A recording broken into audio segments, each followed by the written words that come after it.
Stress is defined as the way our bodies and minds react to life changes.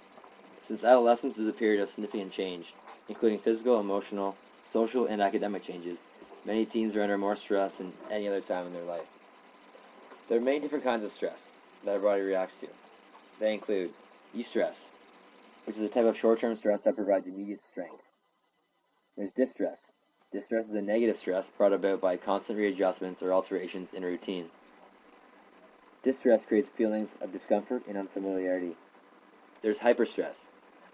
Hyperstress occurs when an individual is pushed beyond what he or she can handle. This often results from being overloaded or overworked. When someone is being hyperstressed, even little things can trigger a strong emotional response. There's hypostress, which can also occur in the classroom. This is the opposite of hyperstress, and this occurs when an individual is bored or unchallenged. People who experience hypostress are often restless and uninspired.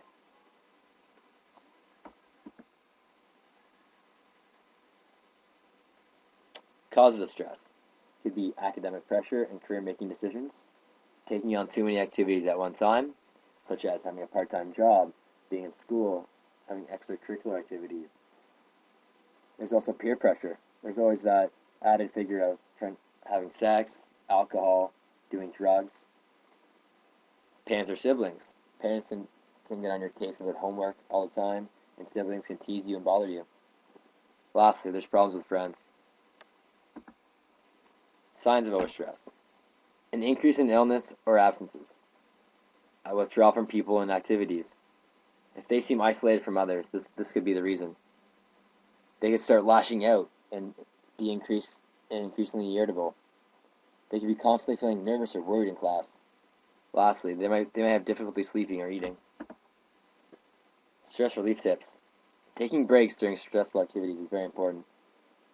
Saying no more often to obligations. This makes them have a lighter workload and therefore have less stress. Regular exercise at least 3 times a week for a minimum of 20 minutes has shown to have someone with less stress.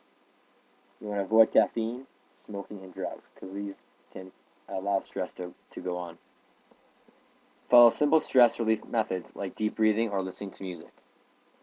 Lastly, there's lowering unrealistic expectations for yourself. No one is perfect, and it's hard to be that way. Therapies. There's behavioral therapy, cognitive therapy, literary therapy, talk therapy, and you can discuss things with your doctor.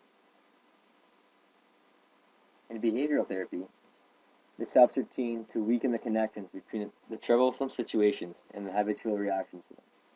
Reactions common to stress, such as irritability, anxiety, depression, anger, and self-managing behavior, can be controlled.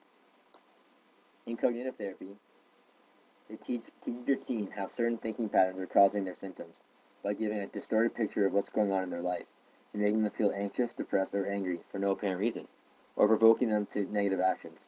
Resolving the cognitive aspect of stress can mean less worrying, less unpleasant thoughts, and positive outlook in life.